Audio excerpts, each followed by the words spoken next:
Ամեն թող Աստված օրհնի ինչպես որ աղոթք արեցինք։ Այսօրվա թեման, որ ուզում եմ ձեզ հետ կիսվել, այսպես եմ վերնագրել՝ ներել եւ սիրել։ Ես ուզում եմ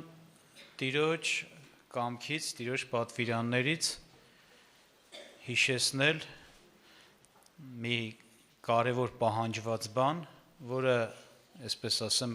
մենք գիտենք Աստծո բոլոր պատվիրանները իրավունք ու արդարություն են։ Այսինքն տեղին է, որ Աստված սա մեզանից պահանջում է, եւ մենք էլ պարտավոր ենք, որպեսզի Աստծո պահանջը կատարենք։ Եթե մի բան իրավացի է, եթե մի բան արդարացի է, եթե չանես, դու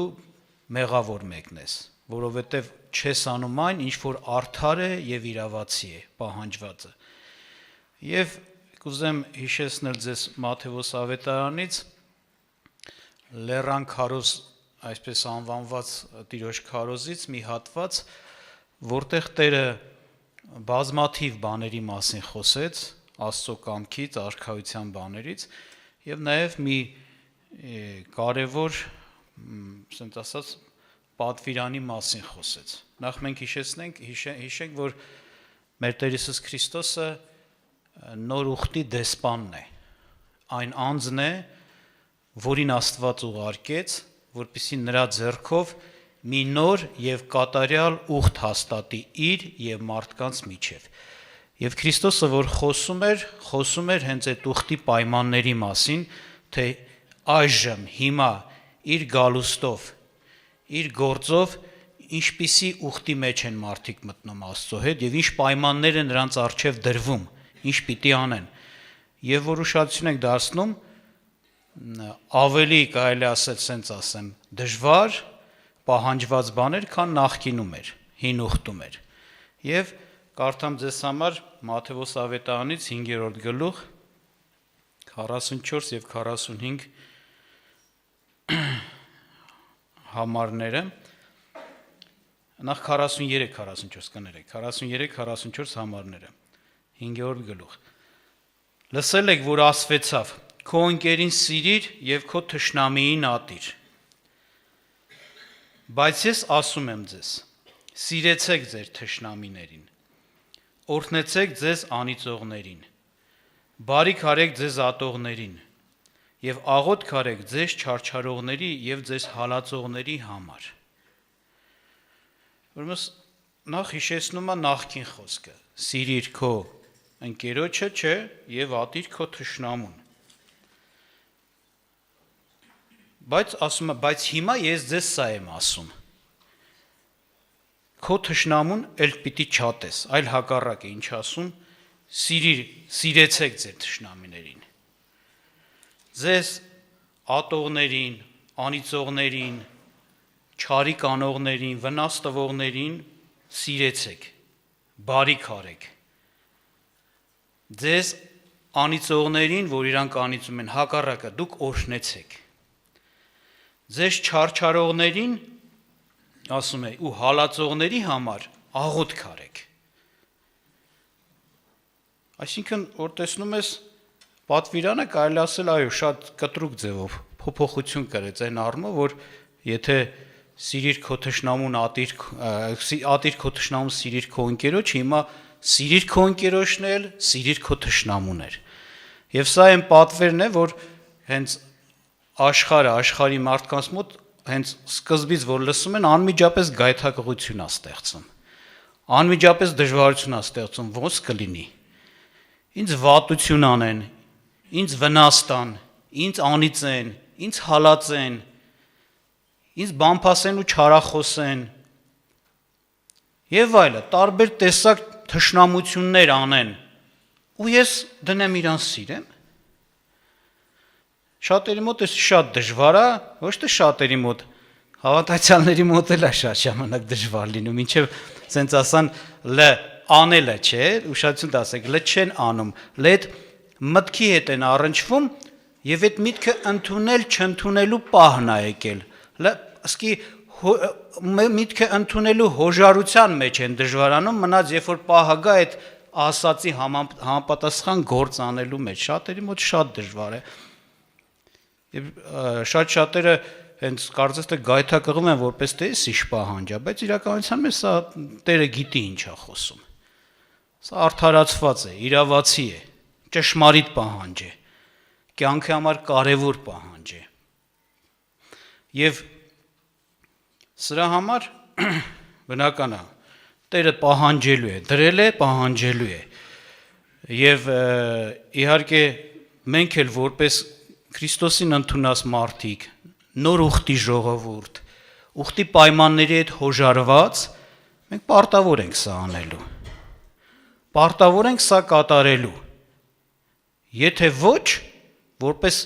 պայման խախտած, ուխտը չկատարած մարդ, Աստված պիտի մեզ հետ վարվի որպես այդպիսին եւ սրա վերջը իհարկե դատաստանն ու կորուստն է։ Այսպես է։ Իհարկե, բայց ես սրա համար կուզեմ ուշադրություն դարձնենք Տիրոջ խոսքից, որ ո՞նց անենք լավ, ինչպես անենք, որ իրականության մեջ մենք կարողանանք անել, բավարարել մեր Աստծո պահանջը եւ կատարել նրա այս պատվիրանը, որ նորից եմ ասում, շատ դժվար է երևում։ Նախ շարունակության մեջ մի կարևոր հարց է շոշափում, հենց անմիջապես հաջորդ համարի մեջ 45 համարում խոսում է նրա մասին, որ այս բանը կարող է կատարել այն մարդ, ով Աստծո որդի է։ Տեսեք ինչ է ասում։ 45-ն եմ արդեն կարդում, որ որդիքը լինեք ձեր հորը, որ երկնքումն է, որովհետև նա իր արեգակը ծագեցնում է չարերի եւ բարիների վրա, եւ անձրև է բերում արդարների եւ անիրավների վրա։ Եվ ասում է, որովհետև եթե ձեզ սիրողներին սիրեք, ինչ վարձք ունեք, չէ՞ որ մաքսավորներն են նույնն են անում։ Եվ եթե միայն ձեր եղբայրներին բարև տաք, ինչ ավելի բան եք անում, չէ՞ որ մաքսավորներն էլ այսպես են անում։ Արդուք կատարյալ եղեք, ինչպես ձեր հայրը, որ երկնքումն է կատարյալ է։ Մինչև 48 համարը կարդացի։ Այսինքն խոսում է, հասկանում ենք այսպես, որ Աստծուց ծնվածը երկնքում հայր ունեցողը նա կարող է սա կատարել։ Նրա կարողության մեջ սա կմտնի։ Եվ ոնց որ ես ասի, քանի որ Աստծուց եք ծնված, ապա կարող եք նրա նման լինել։ Նրա բնավորությունն է ձեզ մեջ, նրա կարողությունն է ձեր մեջ, որովհետև այդ հոր որդիներն եք։ Եվ դրա համար կարող եք։ Հենց սա պիտի գա ապացուցելու, որ դուք այդ հոր որդիներ եք։ Հենց բան տեսանք, համաձայն ասում, եթե դուք մենակ բարիք անեք ձեզ բարիք անողներին, աշխարհի միջի մարդիկ էլ են այտենց, չէ՞։ Իրանց բարիք անողներին շատերը այո, հենց բարիք են անում, իսկ ով որ չարիք է անում, հակառակ ավելին են ուզում չարիքարացնեն, որպես թե ցենց ասած թշնամուն հաղթած այդ ձևով։ Ասում դուք ինչ տարբերություն կա, եթե այդպես պիտի լինեք, այսինքն ձեր ու աշխարհի որդների միջև Աստծո որդների դեպքում ինչ տարբերություն պիտի երևա, չի երևա։ Եթե նույնը պիտի արվի։ Բայց ձեր հորը նմանվեցեք երկնային եւ ասեց. այնպես չի, որ ինքը բարիք է անում միայն իրեն լսողներին, նազանդվողներին, աշխարհը լցված է մեր Աստծո, մեր հոր բարիքներով եւ մարդիկ թեկես դրանց օգտվում ու հայոյում են Աստծուն, բայց Աստված չի կտրում դեռ իրանց վրայից, դա եւ այդ չարիք անողներին նորից օրհնում ու բարիքներ է տալիս։ Եվ սրանով ասում է հենց կնմանվեք ձեր հոր, այսինքն նախ անպայման այս բանը, որpիսի մենք այս խոսքը կպատվիրանը կատարենք, մենք պիտի որդիները լինենք Աստծո։ Նրանից ծնված, նրա բնությունը, նրա սիրտը ունեցող, նրան նման մոտեցում ունեցող լինենք։ Եվ կուզեմ կարդամ Հակոբոս առաքյալի նամակից, թղթից այսպիսի մի համար, որտեղ հետաքրքիր մի, ասենց ասած, իրավիճակ է խոսում մարդու սրտի էության մասին, որը լինելու դեպքում է, որ նրա մեջ սերմանված խոսքը կարա պտուղ տա։ Ոնց որ ես լսեցինք, ինչպիսին մենք պիտի լինենք, ինչ պիտի մեզ համար, ոնց որ ինչ վիճակի մեջ գտնվենք, որ կարողանանք այս խոսքը կատարենք։ Եվ Հակոբոսը դրա այսպիսի մի բան է ասում, կարդամ Հակոբոս առաքյալի նամակից 3-րդ գլուխ 18-րդ խոսքը։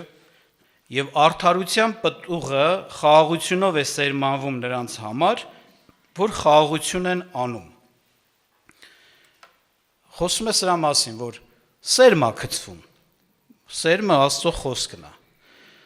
Աստծո խոսք, որի նպատակը է, որ լսողների կյանքում այդ խոսքի համեմատ արդարության պտուղներ լինեն, այսինքն նրանց կյանքը խոսքի համեմատ արդարության գործերով լցվի, նրանք արդարության մեջ գնան։ Բայց ասում է, երբ է այդ աշխատանքը իր պտուղը տալիս, այսինքն խոսքը երբ կարա դառնա իր կյանք, գործ, պտուղ։ Եվ սերմանողը պետք է խաղաղությունով սերմանի, այսինքն նա որ խոսում է, պիտի խաղաղությունով խոսի, եւ ընդունողը պիտի խաղաղության մեջ գտնվի։ Հենց այս հարցում էլ, եթե մենք ուզում ենք հնազանդվենք Տիրոջ եւ կարողանանք այսպիսի գործ սեր ունենանք, նախ մենք խաղաղության մեջ պետք է գտնվենք։ Այսինքն կարելի է ասենց ասել նաեւ, նախ մենք մինչեւ որ պիտի սիրո գործ անենք, վերջապես խոսում է մարդկանց մասին, որոնք մեզ կարծես թե ասենց ասեմ, իրենց գործողություններով պարտք են մնացել, պարտական են դարել, չարություն են արել, վնաս են տվել։ Նախ դուք պիտի կարողանաս ներես քո սրտում խաղաղություն ունենաս իր հետ։ Բնական է, եթե մեկը չի ներել օրինակ իրեն թշնամություն անողին, իրեն վնաս տվողին, իրեն ատողին, եթե ինքը իր սրտում պահանջ ունի, եւ այդ պահանջի մեջ անպայման կա որպես արդարացի պահանջ նրա արածի համեմատ նրան հատուցում։ Մարդը այդ է մտածում, չարություն է արել եւ ինքը իր սիրտը հատուցում է ուզում դրա համար։ Գուցե պատիժ է ուզում իր համար։ Գուցե ատելության մեջ է իր վնասն է նույնպես ուզում, որովհետեւ իրան է վնաս տվել, չի ներել այսինքն, պահանջ կա։ Այսպիսի մարդը այս վիճակով, եթե պահը գա, եւ ինչպես Սուրբ Գիրքն է ասում, եթե քո թշնամին հացի կարիք ունի, չէ, հաց տուր, ջրի կարիք, կանի այդ բանը։ Չներած վիճակում, այս սրտի իրական վիճակում, որ նկարագրվեց, կանի չի անի, չի կարող անել։ Իր սիրտը ասենց ասած ավելի շատ վրեժխնդրություն ու քենով է լցված եւ ավելի շատ իր խորհուրդը դիմացինի նկատմամբ նրա վնասն է, ոչ թե նրա բարիքն է, եւ եթե առիթը գա հենց իր ձեռքով անել չանելու չի կարող անել։ Հենց իր սիրտը իր այդ վիճակը թույլ չի տա որ անես։ Անի։ Բնականաբար, որպեսզի մենք Տիրոջ խոսքը կատարենք, առաջի հերթին, առաջի փուլը կարելի ասել նա էսա, որ մենք պիտի նախ եւ առաջ դիմացինի արածները ամբողջ սրտով ներած լինենք։ Հակառակ դեպքում, եթե չկա ներում, կա հիշողություն, կա, ասենց ասած, միշտ էդի վերցնել, դնել, բարկանալ, գրգռվել, պահանջել, չես կարող դու սիրես թշնամուդ, էդի սիրած վիճակ, սիրելու վիճակ չի, չես կարող սիրո գործ կատարես, չես կարող ծունկ ծռել իր համար աղոթ քանել, որ իր համար լավ լինի։ Անհնարին է։ Դրա համար է Հակոբոս ասում, եթե արդարությամբ սերմա գցվում, այսինքն խոսք, որը մարդուն տանելու է արդարության կյանքի մեջ, որպես այդ խոսքը ծլի, աճի, պտուղ տա, հենց կյանք դառնա, այսինքն դու այդ խոսքի համատ կյանք ունես, դու ինքդ պիտի խաղաղության մեջ գտնվես։ Հիմա ես մեկին ասում եմ, սիրի քո թշնամուն, բայց ինքը չներելու մեջ է, անխաղաղության մեջ է այդ մարդու հետ, որտեղ տենում է ջղայնանում է, բարկանում է, բորբոքվում է, իր մեջ կռիվ է տալիս, հիշում է, կատաղում է, ես չգիտեմ, պահանջներ ունի, ոնց կարա ինքը էդի անի, չի կարող։ Դրա համար երբ որ այս պատվիրանը մենք ունենք, երբ որ sense մարդիկ կան մեր շրջապատում, իսկ հնարավոր չի չլինի, որովհետև այսօր աշխարհը այնքան է չարացել ու ապերախտ վատ դարել, որ ոնց որ զորով sense ասած իրանք քեզ գրգռեն իրանց դեմ, ասեն ատի մեզ։ Այնքան վատ բաներ են անում։ Ատենց է։ Ամենքս էլ հաստատ կունենանք այս կարգի մարդիկ, մեր դեմ տրամադրված կամ մեր հանդեպ արած կունենանք։ Որպեսզի մենք կարողանանք մնանք Տիրոջ խոսքի մեջ, Մենք ասի կյանքի համար է նաև լավ իմացեք, Տերը պետք է գա կշեռքի մեջ այս պատվիրանի համապատասխան կշեռքն էլ կա, ասենց ասեն, որպես պիտի դրանով էլ կշռի, դու այս պատվիրանը արել ես, թե չէ։ Որպեսզի անենք եւ իրոք սիրո մեջ գտնվենք, ազատ լինենք, ասենց ասած ատելության, չարության մաղձից նաև։ Մեզ անպայման նախ եւ առաջ պետքա ներման գործը իրականացնենք մեզ համար, այսինքն Աստծո օգնությամբ իրական։ Հետո նոր այս սիրո քայլերը կարողանանք կատարենք, երբ որ առիթը արդեն գա, խաղ սրտով, ներած սրտով դու կարող ես նրան մարդուն նաև լավություն անես։ Չարություն անողի չարիքի դիմաց հատուցումը լավությունը, բարությունը լինի։ Եվ շատ տեղերում գիտեք, Տերը զգուշացնում է, Հռոմեացիս 12-րդ գլուխը կարդացեք, ասում է չլինի թե մեկի չարության փոխարեն չարիք հատուցեք, չլինի թե այսպես։ Պահանջ է։ Իսկ այդ հատուցելը նաև սրտով է, երբ որ մարդը դատեր ու դատաստաններ է անում իր սրտով։ Եվ ես կուզեմ, որպեսզի հենց կանգ առնենք մեր ոնց որ ասած ներման վրա, ինչպես Տերը ասես, որ պիտի ներենք։ Նախ հիշենք Տիրոջ ներումը ինչպես է։ Տեսնում ենք Աստված նախ ինքն է մեզ ներել եւ որպես արդարացի պահանջ մեզանից է պահանջում է որպեսզի մենք էլ ներենք մյուսներին։ Միշտ էսի մեր աչքի առաջ պիտի ունենանք։ Ոչ մեկ մեզ այդքան այդ կարգի չարիք վատություն առաջ չի կարող անել, ինչքան որ մենք ենք արել Աստծո նկատմամբ։ Ոչ ոք այդքան պարկ չի կարա մնա իր վատություններով, վնասներով, ինչքան որ մենք ենք Աստծո նկատմամբ պարկ եղել։ Սա մեզ շատ է օգնելու, որ մենք, ոնց ասած, եթե արդարացի ճիշտ մոտենանք, մեզ օգնելու է, որ մենք մեր ձեռքերը ցածրացնենք ու չպահանջենք ուրիշներից։ Եթե Աստված մեզանից չպահանջեց մեր արածի համեմատ, որտեվ ներել դա նշանակում է բաշխել, շնորհել, այն ինչ որ պարտք ես, քեզանից չի պահանջվում։ Սուրբ Գիրքը ասում է մեղքի վարձքը ինչն է։ Մահն է, այն էլ հավիտենական տանջանքով մահը, ոչ թե ուղղակի ֆիզիկականն ամենակ։ Եվ Աստված չի պահանջում քեզանից, որ քո գործածի համար դու էդի քաշես, դա կրես, դա տաս։ Ներումը գին ունի, մենք գիտենք։ Աստված եթե մեզ ներեց, հենց այնպես չասեց, այլևս ես քեզ չեմ պատժում, ինչ արել ես, թող անցած լինի։ Միայն դա չէր, նա նախորդ գինը վճարեց, նոր դա ասեց։ Եվ ներման գինը ի՞նչն է մեզ համար, Աստծո ներման գինը, Քրիստոսի չարչարանքները։ Քրիստոսը մեռավ եւ մեր մեղքի վարձքը մուծեց։ Մեր մեղքերի պատիժը իր վրա դրվեց, ինքը քաշեց։ Այսինքն մեր պարտքերը ինքը մուծեց։ Եվ երբ որ Աստված ներում է մեզ, ժողովուրդ ջան, հետաքրքիր ձևով ենք ասենք կարդում Սուրբ Գրքում, ինքը որովհետեւ պատկերավոր լինի, մենք հասկանանք, թե մենք ասենք ինչ նշանակում ներված լինել Աստծուց։ Հետաքրքիր խոսքեր է օգտագործում, կուզեմ ձեզ համար օրինակ կարդամ Միքայի մարգարեությունից 7-րդ գլուխ 18-ից 19 խոսքերը։ Տեսեք ինչ է ասում։ Ով է Աստված քեզ նման, անօրենություն վեր առնող եւ իր ժառանգության մնացորդի մեղքիցը անց կենող, որ չի պահում իր բարկությունը հավիտյան, որովհետև նա ողորմություն սիրող է։ Գովում է Աստծուն, ասում է, ով կա Աստծուն նման այսպիսին, որ անօրենությունն է վեր առնում, այսինքն ներում է, մաքրում է մարդուն, ու այնպես չէ որ բարկանա ու հավիտյան բարկանա ու էլ չմտածի ներման մասին, միտ չունենա ներելուն, չէ։ Ասում է, նա դարձյալ մեզ պիտի ողորմե եւ նա պիտի ոտնահարե մեր անօրենությունները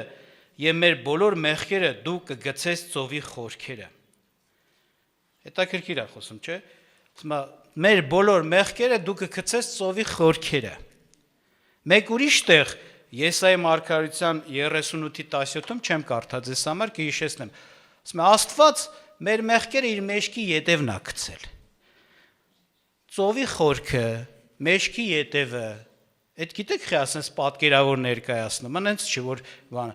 Այս պատկերավորություն նպատակ էս, որ մենք հասկանանք, որ երբ որ Աստված մեզ ներում է, էլ չի հիշում այդ մեր արածները։ Որ ասում է մեջքի յետև, այսինքն ինքը, որ մեր հետ գործ ունենում, այս բանով դիրքից գործ չունեն, որ սրանք այս մեղքն են արել, այն մեղքն են արել, այն մեղքն են։ Մեջքի յետև, այսինքն այդ մեղքերը քո արած գործերը էլ իր աշկի առաջին չի։ Ինքը դրան նայելով չի վարվում քեզ հետ, վերաբերմունք ցույց տալիս մեզ հետ։ Մոռացել է,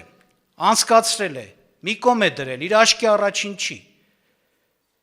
Որպես թե չեղածի նման քեզ հետ վարվում է եւ չի պահանջում ընդհանրապես։ Որպեսզի մենք կարողանանք ճիշտ ներենք ու խաղաղություն ունենանք, ամբողջ սրտով ներենք, ինչպես Սուրբ Գիրքն է ասում, մենք պիտի Աստծո նման ներենք։ Եթե դու ամեն անգամ մարդուն տեսնելիս, օրինակի համար հանդիպելիս, նրա անունը լսելիս, իր արածներն ես հիշում, այսինքն նշանակում է դու չես ներե։ Դու էլ Աստծո նման քո մեջքի ետևը գցի իր մեղքերը, իր չարությունները։ Մի դիր քո առաջ, քո աչքի առաջ, մի դրանով քո սիրտը լցրու, նորից ու նորից բարկացի, հետո աշխատի նորից խաղաղվես։ Թողնես ու վերջ, ինչպես Տերը թողես մեզ, մեր պարքերը նվիրեց, քեզ լինի, ինչ արել ես, չեմ պահանջում քո արածի համեմատ։ Մի պահանջի, չենք ասում, դրանով ուզում ենք ասենք, գիտեք ինչ, իրանք ճիշտ են արել, որ արել են։ Ճիշտ չեն արել, բայց ես չեմ դատողը մեկ, երկրորդն էլ Աստված ինձանից պահանջում է մոռանալ այդ գործողությանը նայելով չվարվել այդ մարդու մոտ, որ մի կողմ գցել այդ արածները, ինչ որ արել է, սովորական նորմալ հարաբերություն, ոնց որ արած չէր, ինչ ձև կվարվի, այտենց վարվեմ։ Էլի ստեղ էլ մենք ենք բան անում, գիտեք, ինչ որ չափով, ասենց ասեմ, գին վճարում, ինչպես Աստված մեզ ներել համար որդուն տվեց, չէ, գին վճարեց։ Մենք էլ ստեղ ենք գին վճարում, մենք էլ ենք նմանվում այս կարգում մեր տիրոջը, մեր հորը երկնային, գիտեք ոնց, վերջապես իրանք մեզ վնաս են տվել։ Այսինքն մենք ոնց ասած դառնում ենք այդ վնասի պահանջը չպահանջող, որ վնասը չպահանջող, վնասի հատուցում չպահանջող, այլ այդ վնասի բանը մնում է մեր վրա, էլի։ Ոնց օրինակ ես մի օրինակ ասեմ, մեկ եկել է մեքենայից խփել է, ջարդել է, ես ասում եմ ներում եմ, լավ։ Այսինքն ինչ է լավ, այդ ջարդած մեքենան ես պետք է սարքեմ, չէ՞։ Արդեն ես չէ վնասը պիտի քաշեմ։ Այո, այս կարգում մենք ինչ-որտեղ մեր Աստծուն ենք նմանվում։ Բայց Աստված ասում է, եթե ձեր շատ մեղքերը ես ներեցի, արդարա, ճիշտ է, արդարացիա, որովհետեւ դուք էլ ուրիշներին ներեք, հենց այդպես։ Այսինքն մի պահանջիր եւ մի հիշիր։ Ուրեմն Աստված մեզ օրհնի։ Կուզեմ, որպեսզի այս կամով մենք ես ավարտեմ իմ խոսքը եւ կուզեմ, որպեսզի մենք աղոթք անենք Տիրոջը։ Բնական է, եթե ուզում ենք Տիրոջ այդ պատվիրանը, որ շատ դժվար է, կատարենք, նախ խնդրենք Տեր Աստված մեզ օգնիր մեր թշնամիներին, մեզ վնաս տվողներին, հալածողներին, ատողներին, ներենք, սիրենք, աղոթք անենք, մեզ օգնիր այս հարցում։ Բայց էսի սենց չի, որ կախարդական փայտի կա, անկախ քո հոժարությունից։ Մարդը նախ հոժարվում է, հենց թեկուզ ներման հարցում, համաձայնվում է, որպեսզի ինքը այդ գործողությունը անի։ Եթե ուժ չունի, չի կարողությունը չի բավարարում, զգում է, որ հասկանալով հանդերձ չի բանանում, այստեղ Աստծո օգնությունն է իրան լինում։ Բայց եթե ես չեմ որոշել ներեմ, Տեր Աստված ինձ օգնի ներեմ, բայց չեմ որոշել ներեմ, Աստված չել օգնի ինձ։ Որոշումդ կայացրու, Աստված կօգնի ձեզ։ Ներման սիրտ կտա։ Հենց ամբողջ սրտով ներելու, մոռանալու եւ ասենց ասած ոնց որ Տերն անում քո մեջքի հետևը գցելու այդ մեղքը, որ դրան էլ չես նայում, այդ մարդու հետ վարվում ես արդեն առանց այդ գործողույթ արածին նայելու։ Կտա Տերը եւ կօգնի սրանով նաեւ որպեսզի դու հաջորդ քայլը կատարես։